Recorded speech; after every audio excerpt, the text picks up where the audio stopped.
नमस्कार दोस्तों, मैं भूपेंद्र मिश्रा स्वागत करता हूं आप सभी का हमारे YouTube चैनल में। दोस्तों, आज की इस वीडियो में आप सभी को छत्तीसगढ़ में मई 2021 में कितने महत्वपूर्ण घटनाएं घटित हुई हैं जो कि हमारे कॉम्पिटिटिव एग्जाम के लिए बहुत ही ज्यादा इंपॉर्टेंट होगा, उनको इस वीडियो में कवर किया हूं। ये जो वीडियो है आपके CGPSC और CG व्यापम एग्जाम के लिए बहुत ही ज्यादा महत्वपूर्ण होगा। तो चलिए स्टार्ट करते हैं आज का वीडियो। देखिए, सबसे पहला जो फैक्ट्स हैं, जैसे आपको अगर कॉम्पिटिटिव एग्जाम पूछेगा तो ये पूछेगा एक क्वेश्चन कि छत्तीसगढ़ के कौन से IAS मतलब छत्तीसगढ़ कैडर के कौन से IAS हैं जो सबसे अधिक ऊंचे ओहदे तक पहुंचे हैं, तो उसमें आप इनका नाम मेरा याद रखेगा, सुब्रमण्यम। जो सुब्रमण्यम जी हैं, छत्तीसगढ़ कैडर के IAS हैं, वो उनको हमारे भारत सरकार के कॉमर्स का क्या किया गया है, सेक्रेटरी बनाया गया है। कौन से विभाग का, कॉमर्स का सेक्रेटरी बनाया गया है। तो अब तक छत्तीसगढ़ से कोई भी IAS जो है वो सेक्रेटरी नहीं बना था। तो ये जो है सुब्रमण्यम जी, इनको क्या बनने का मौका मिला है, सेक्रेटरी बनने को मिला है। तो इनका नाम याद रखिएगा, ठीक है। और इनके लिए कुछ और फैक्ट्स याद रखिए। ये जो है अनूप बधावन जी का जो रिटायर हो रहे हैं 30 जून को, उसके जगह पर ये क्या करेंगे, पदभार संभालेंगे। और जो सुब्रमण्यम जी हैं, कार्यभार संभालने से पहले 24 जून 2018 को उन्होंने जम्मू कश्मीर का चीफ सेक्रेटरी भी बनाया गया था। अब छत्तीसगढ़ में क्या हो रहा है, रायपुर में बच्चों के लिए कोविड अस्पताल बनाया जा रहा है। तो ये जो फैक्ट्स है इसको याद रखिएगा। क्या है, कहां पर बन रहा है बच्चों के लिए कोविड अस्पताल, रायपुर में बन रहा है। और कौन से जगह पर, तो आयुर्वेदिक महाविद्यालय में बच्चों के लिए 100 बिस्तरों का कोविड केयर यूनिट तैयार किया जा रहा है। तो बस इतने ही फैक्ट्स याद रखना है आपको। कितने बिस्तर का है, 100 बिस्तर का है। कहां पर है, तो आयुर्वेदिक महाविद्यालय में। कौन सा लोकेशन है, तो रायपुर में, ठीक है। अगला देखिए, आप सभी को पता होगा हमारे महेंद्र कर्मा जी के बारे में। क्या था, झीरम हत्याकांड जो हुआ था, जिसमें कांग्रेस के बहुत सारे दिग्गज नेताओं का नक्सलियों ने क्या कर दिया था, मार दिया था। तो उसका जो 7वां सालगिरह था, उसमें हमारे देश के वर्तमान मुख्यमंत्री श्री भूपेश बघेल जी ने घोषणा किया कि जो बस्तर यूनिवर्सिटी है उसका नाम चेंज करके अब बस्तर यूनिवर्सिटी ना करके उसको किया जाएगा, महेंद्र कर्मा के नाम पर किया जाएगा। तो बस्तर यूनिवर्सिटी का नाम बदल दिया गया है। बस्तर टाइगर महेंद्र कर्मा के नाम पर उसका नाम रखा जाएगा, ठीक है। ये हैं प्रशांत मिश्रा जी। प्रशांत मिश्रा जी क्यों खास हैं महीने में, तो ये याद रखेगा, जो न्यायमूर्ति प्रशांत मिश्रा हैं, उनको 1 जून 2021 से छत्तीसगढ़ उच्च न्यायालय के कार्यवाहक मुख्य न्यायाधीश नियुक्त किया गया है। तो 1 जून 2021 से क्या होंगे, प्रशांत मिश्रा जी छत्तीसगढ़ के कार्यवाहक मुख्य न्यायाधीश नियुक्त होंगे। और ये क्यों नियुक्त किए जा रहे हैं, क्योंकि अधिसूचना 24 मई को जारी की गई है। दरअसल क्या है, मुख्य न्यायाधीश PR रामचंद्र मेमन जो है 31 मई को सेवानिवृत्त होने वाले हैं। इसके कारण से क्या किया जाए, प्रशांत मिश्रा जी को जो है कार्यवाहक मुख्य न्यायाधीश बनाया जा रहा है। देखिए, ये कोई पहली बार नहीं है जब प्रशांत मिश्रा जी कार्यवाहक मुख्य न्यायाधीश बने हैं। इससे पहले भी वो एक बार बने थे। और पिछली बार क्या हुआ था, मुख्य न्यायाधीश जो जस्टिस अजय कुमार त्रिपाठी को लोकपाल समिति का सदस्य बनाया गया था, उस दौरान भी उच्च न्यायालय के मुख्य न्यायाधीश का पद रिक्त हुआ था। राष्ट्रपति रामनाथ कोविंद ने वरिष्ठता के आधार पर जस्टिस प्रशांत मिश्रा को क्या किया था, कार्यवाहक मुख्य न्यायाधीश नियुक्त किया था। तो ये दूसरी बार है जब प्रशांत मिश्रा जी क्या कर रहे हैं, कार्यवाहक मुख्य न्यायाधीश का पद संभालेंगे। अगला है, स्वास्थ्य सुविधा प्रदान करने के लिए राज्यों की रैंकिंग में देश के में क्या है, छत्तीसगढ़ कौन से नंबर पर है, दूसरे नंबर पर है। देखिए, हेल्थ एंड वेलनेस सेंटरों के माध्यम से स्वास्थ्य सेवाएं प्रदान करने में कर्नाटक के बाद छत्तीसगढ़ क्या है, देश का दूसरा स्थान आया है स्वास्थ्य के मामले में, ठीक है। तो रैंक याद रखिएगा, पहले नंबर पर कौन है, इस चीज को याद रखिएगा। पहले नंबर पर कर्नाटक है, दूसरे नंबर पर क्या है, छत्तीसगढ़ है। अगर बात करें इस सूची में 37वें नंबर पर क्या है, दिल्ली है। राजस्थान जो है 26वें नंबर पर है। यूपी जो है वो 14वें नंबर पर है। MP जो है आपका 13वें नंबर पर है, ठीक है। और यहाँ से भी आ सकते हैं, गुजरात, महाराष्ट्र जैसे राज्य जो है वो 4थे और 5वें पायदान पर है। तो मेनली आप छत्तीसगढ़ के पॉइंट ऑफ व्यू देखोगे तो छत्तीसगढ़ कौन से नंबर पर है, दूसरे नंबर पर है। पहले नंबर पर कर्नाटका है, इस चीज को याद रखिएगा। आगे देखते हैं, पहला जिला बना बस्तर, जहां थर्ड जेंडर व दिव्यांगों को लगा टीका। देखिए, बस्तर जिले के चिड़ी पदर स्थित आशीर्वाद पुनर्वास केंद्रों में रविवार को थर्ड जेंडर का वैक्सीनेशन हुआ। इसके साथ ही यहाँ कुल 124 मानसिक दिव्यांग और गंभीर रूप से निःशक्त जनों को कोरोना का टीका लगाया गया है। इसके साथ ही बस्तर ऐसा पहला जिला है जहां विक्षिप्त दिव्यांग और थर्ड जेंडर को वैक्सीन लगाया गया है, ठीक है। तो ये क्वेश्चन आपको एग्जाम में पूछा जा सकता है कि थर्ड जेंडर को सबसे पहले बार टीका कहाँ लगाया गया था, तो आपका बस्तर आ जाएगा। लेकिन ऐसा जरूरी नहीं कि सिर्फ और सिर्फ बस्तर ही हुआ, ऐसा कई सारे जगहों पर थर्ड जेंडर वालों ने जाकर के का लगवाया होगा, लेकिन जो न्यूज के हिसाब से हमको पता चल रहा है तो इस रिपोर्ट को जरूर रखिएगा। अगला है भोरमदेव के तालाब में मिली दुर्लभ मछली। देखिए ये जो तालाब तो पूछेगा, मतलब भोरमदेव में मिला है ये जगह पूछ लेगा। सांसद क्या पूछ सकता है, भोरमदेव के तालाब में मछुआरों को शकरमाउथ कैटफिश, इसका नाम याद कैट क्या है, शकरमाउथ कैटफिश मिला है। आप सभी मेरे को ये बताइएगा भोरमदेव को क्या कहते हैं। जो भोरमदेव में जो भगवान शंकर जी का जो मंदिर है उसे छत्तीसगढ़ का खजुराहो कहा जाता है। नीचे कमेंट करके बताइएगा जो एक्चुअल खजुराहो है वो भारत देश के कौन से राज्य में है, खजुराहो, ठीक है ना। नीचे कमेंट करिएगा। एक बार CGPSC में पूछा हुआ क्वेश्चन है, खजुराहो जो है एक्चुअल वाला वो छत्तीसगढ़ के कौन से राज्य में, सॉरी भारत के कौन से राज्य में है। तो बस यहाँ से यही पॉइंट रखिएगा। भोरमदेव के तालाब में दुर्लभ मछली मिला है। दुर्लभ मछली का नाम क्या है, शकरमाउथ कैटफिश, ठीक है।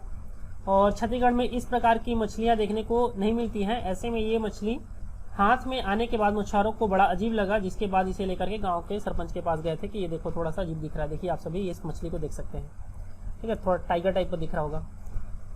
अगला है छत्तीसगढ़ ने लॉन्च किया पोर्टल। तो देखिए अभी कोरोना का समय है, तो इसमें क्या किया गया है, छत्तीसगढ़ ने CGT का वेब पोर्टल लॉन्च किया है। राज्य ने अपनी मोबाइल इंटरनेट से वंचित आबादी को हेल्प डेस्क के मदद के में से टीकाकरण के लिए सक्षम बनाने के लिए ये पोर्टल लॉन्च किया है। और इसका ये साइट है, इस साइट को याद रख सकते हैं, ठीक है। बस इतना ही है। और एक चीज़ अगर आप चाहो तो ये भी कभी कभी एग्जाम पूछ सकता है कि छत्तीसगढ़ में, खैर वो तो नहीं पूछेगा, शराब का भी बिक्री जो ऐप से किया जा रहा है उस ऐप का नाम क्या है। मेरे ख्याल से वो एग्जाम में नहीं पूछेगा, लेकिन आप सभी नीचे कमेंट करके मुझे ये भी जरूर बताइएगा कि शराब बिक्री जो छत्तीसगढ़ में किया जा रहा है उस ऐप का नाम क्या है। अगला है प्रज्ञा चंद्राकर का चयन अमेरिका के ख्याति लब्ध विश्वविद्यालय हार्वर्ड में हुआ है। ठीक है, महासमुंद की ये है, महासमुंद की बेटी प्रज्ञा चंद्राकर का चयन अमेरिका के ख्याति लब्ध विश्वविद्यालय हार्वर्ड में हुआ है। हार्वर्ड मेडिकल स्कूल द्वारा प्रज्ञा को रिसर्च फेलो के पद हेतु ऑफर लेटर दिया जाना एक बड़ी उपलब्धि और गर्व का विषय बना हुआ है। तो ये समझिए कि प्रज्ञा जी का जो चयन है वो कहाँ हुआ है, अमेरिका के हार्वर्ड यूनिवर्सिटी में हुआ है। अगला है ग्रीष्मकाल परियोजना अमराइट को सभी स्कूलों में लागू करने के आदेश दिया गया है। एक्चुअल में क्या है, अमराइट जो है इसी को मिला दिया गया है, एम आई राइट, क्या मैं सही हूँ, ठीक है, एम आई राइट, तो इसी को क्या बोल दिया जा रहा है, अमराइट। तो ये छत्तीसगढ़ में अमराइट योजना शुरू किया जा रहा है। इसमें क्या है, संचालन लोक शिक्षण संचालक छत्तीसगढ़ में ने अमराइट योजना को पूरे राज्य स्तर में लागू करने के लिए सभी जिला शिक्षा अधिकारियों को लेटर जारी कर दिया है और सभी स्कूलों में प्रसारित किया जाएगा। इसको DPI द्वारा जारी आदेशों में कक्षा 2 से 12वीं तक परियोजना की रूपरेखा दिया गया है। इसी के आधार पर बच्चे प्रोजेक्ट तैयार करेंगे और स्कूल खुलेगा तो उसको जमा करेंगे। इस प्रकार का जैसे परियोजना है अमराइट। जैसे कक्षा दूसरी में क्या है, कोई 5 चित्र बनाओ जिसमें पेड़, पत्ती, फूल, फल, थाली, ग्लास, कटोरी, मटका ये सब का बनाना है। तो इस प्रकार का एक प्रकार का HW दिया गया है। दूसरी से लेकर के ये पूरा का पूरा 12वीं क्लास तक का है, तो हमको तो पूरा का पूरा उनका असाइनमेंट तो देखना नहीं है, तो ये इन लोग बताएंगे, बनाएंगे और जब स्कूल खुलेगा तो उसको जमा करेंगे। योजना का क्या नाम है, अमराइट, यही है, आई एम राइट का हिंदी में कर दिया गया है अमराइट। अगला है आपका स्पोर्ट्स। देखिए स्पोर्ट्स के लिए क्या खास है, छत्तीसगढ़ का पहला स्पोर्ट्स एप्लीकेशन लॉन्च किया गया है और इसका नाम क्या है, ये आपका CG स्पोर्ट, ठीक है, इसका नाम क्या है, CG स्पोर्ट नाम से प्रदेश का पहला मोबाइल एप्लीकेशन विकसित किया गया है। तो बस इसके लिए एप्लीकेशन का नाम बस याद रखिएगा, ज्यादा कुछ इंपॉर्टेंट फैक्ट्स नहीं पूछेगा। अगला है ग्लोबल टीचर कॉन्फ्रेंस 2021 में छत्तीसगढ़ के 6 शिक्षकों को दिल्ली में राष्ट्रीय शिक्षा रत्न से सम्मानित किया जाएगा। तो ये 6 लोग हैं, इनका भी आप सभी चेहरा देख सकते हैं, आगे मैं इनका नाम बताऊंगा। एक्चुअल में क्या है, टोटल 15 लोगों का होना था चयन, लेकिन कोरोना के कारण से बाकी लोगों का मूल्यांकन नहीं किया जा सका, तो 6 लोगों का ही क्या किया गया है, इसके लिए चयन किया गया है। ग्लोबल टीचर चयन समिति के सदस्य छत्तीसगढ़ व मध्य प्रदेश प्रभारी जो है राजेंद्र जायसवाल द्वारा छत्तीसगढ़ व मध्य प्रदेश से 6 शिक्षकों का चयन किया गया है, जिसमें नगर के शासकीय कन्या पूर्व माध्यमिक शाला चांपा के अभिषेक कॉल्विन जो है उच्च वर्ग शिक्षक व राज्यपाल पुरस्कार से सम्मानित शासकीय पूर्व माध्यमिक शाला सेमरा नवागढ़ के शिक्षक बलराम जी हैं और राष्ट्रीय शिक्षा रत्न सम्मान के लिए चयनित किया गया है। इसी तरह से स्वाति पांडे जी हैं जो कि शिक्षिका पूर्व माध्यमिक शाला करही जिला मुंगेली हैं, और प्रीति रानी जी हैं, प्रीति रानी तिवारी जो हैं वो हैं व्याख्याता शासकीय हाई स्कूल बड़ौदा धरसींवा रायपुर का। साथ ही साथ अनिल राजपूत जी हैं जो कि अध्यापक हैं गवर्नमेंट मिडिल स्कूल एरमा कुरई जिला सिवनी मध्य प्रदेश के। और सुनीता चंद्रा शासकीय पूर्व माध्यमिक शाला दादर खुर्द जिला कोरबा को भी राष्ट्रीय शिक्षा रत्न से सम्मानित किया जाएगा। ग्लोबल टीचर चयन समिति के सदस्य राजेंद्र जायसवाल ने बताया है कि 15 शिक्षकों का चयन किया जाना था, लेकिन कोरोना काल में उत्कृष्ट कार्य करने वाले शिक्षकों के कार्य आदि का मूल्यांकन नहीं किया जा सका, जिसके लिए कितने लोगों का चयन किया गया है? 6 लोगों का। ठीक है, तो इन 6 का नाम ही याद रखिएगा और क्वांटिटी भी याद रखिएगा। अगला है, देखो ये जो योजना है छत्तीसगढ़ सरकार, ना सिर्फ छत्तीसगढ़ सरकार बल्कि भारत देश के अलग अलग राज्यों में भी किया जा रहा है, उसका नाम अलग अलग है। क्या है छत्तीसगढ़ में जो किया जा रहा है? छत्तीसगढ़ महतारी दुलार योजना। इसमें होगा क्या? मेनली कोरोना संक्रमण से माता पिता खो देने वाले बच्चों की पढ़ाई का पूरा खर्च हमारी छत्तीसगढ़ सरकार उठाएगी। इसमें Swami Atmanand English medium school में प्रवेश में मिलेगा, ऐसे बच्चों को प्राथमिकता दिया जाएगा। आप सभी को पता होगा कि जो गरीब बच्चे हैं उनके लिए Swami Atmanand English medium school खोला गया है, और 1ली से 8वीं तक के ऐसे बच्चों को 500 रुपए प्रति माह, और 9वीं से 12वीं तक के बच्चों को 1000 रुपए प्रति माह की छात्रवृत्ति दी जाएगी। अलग अलग राज्य है, यूपी में शायद 4000 के आसपास है, एमपी भी कुछ पैसा दे रहा है। अलग अलग राज्य अलग अलग तरीके से बच्चों का मदद कर रहे हैं। साथ ही साथ केंद्र सरकार भी है, उसमें नरेंद्र मोदी जी ने भी कुछ घोषणा किया हुआ है, बच्चों का जो शिक्षा का खर्च है वो पीएम केयर फंड से उठाया जाएगा, और साथ ही साथ जब वो कुछ वयस्क हो जाएंगे तो उनको कुछ राशि दिया जाएगा। तो इस प्रकार से हर राज्य और केंद्र इस बच्चों को लिए कुछ ना कुछ जरूर कर रहा है।